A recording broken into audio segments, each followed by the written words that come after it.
Hey all, your OS reviews. So I've always been a fan of the clean and modern looking design of Dyson's tower fans, but it's no secret that these models can be pretty expensive, considering it is just a fan at the end of the day. So to my surprise, the other day when browsing on Amazon, I found a version that is very similar in design, but like most imitative products, it comes at just a fraction of the cost. In this case, selling for only around $100 when discounts are applied at checkout. Granted, $100 for a tower fan is still expensive, but then it wouldn't look as cool, and of course this is already much cheaper than Dyson's original version, essentially just a quarter of the price or even just an eighth of the price depending on the version that you're looking at. So this is the design from afar. Basically the only difference is the base portion here has more of a square or rectangular shape compared to the more rounded off corners of the original. One of the benefits of a bladeless design is that you're able to also clean it more easily, and it's also safer for kids. For example, no one can really stick their hands inside and get caught.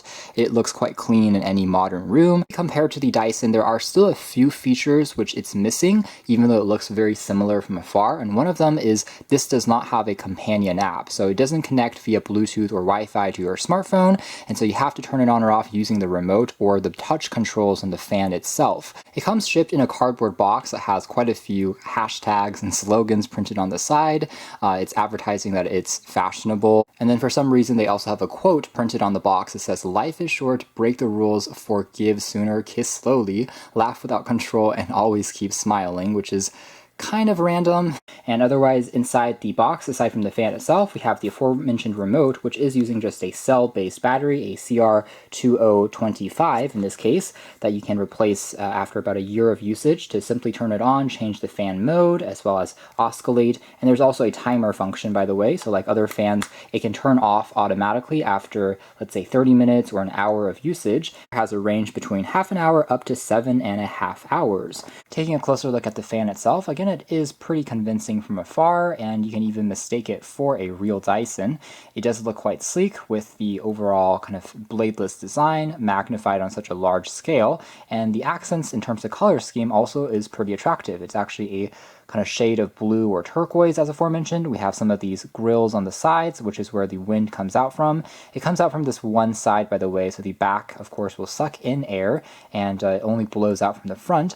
And then otherwise, the base here also features the NUMIFUN logo along with a array of LED lights, and these are all touch sensitive capacitive controls that you can click on to turn on the functions like the oscillation, timer modes, fan modes, so on and so forth, although the placement of these keys are a little bit close to the base. So if you are using these controls with your fingers, you do have to tend to kind of bend down a bit to hit them. And then finally on the very bottom, the base here again is oscillating, so there's a built-in motor that can assist it in spinning around 170 degrees. Overall, the entire fan is constructed out of a plastic material, so it's a bit lighter than expected, and it's very easy just to lift up and move across the room. A standard height, I'd say, for most tower fans. Also, if you're on a couch or a sofa, it works great. Now here's what the back of the fan looks like. So again, there's some ventilation that will suck in air. Some of the more high-end versions of Dyson's tower fans do also have a built-in air purifier. So that functionality is not present on this particular model. It is just a fan. Now let's try turning it on using the remote. And by default, this is going to be at the minimum setting. And you can definitely still hear it, especially if you're in a smaller room. I wouldn't say it's the most quiet fan in the world. Still, it's passable if you are kind of working in the background. It's kind of a white noise, not too distracting, I'd say. And you can definitely feel the breeze when you're sitting from afar. And we can also try bumping it now into a more aggressive mode.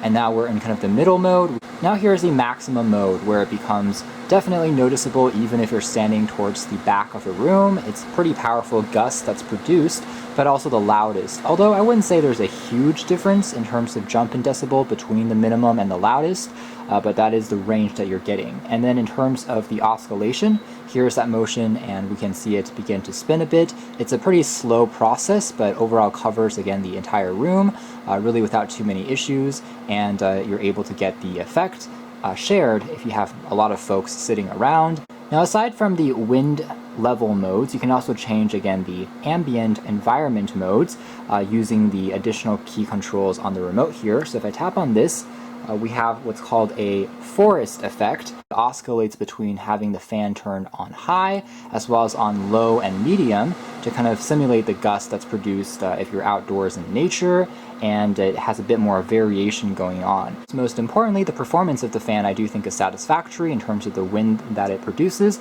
It's definitely comfortable and obvious, and for the most part, again, is similar to what I found from a traditional tower fan that I already have in my house. So pretty decent there, working as expected.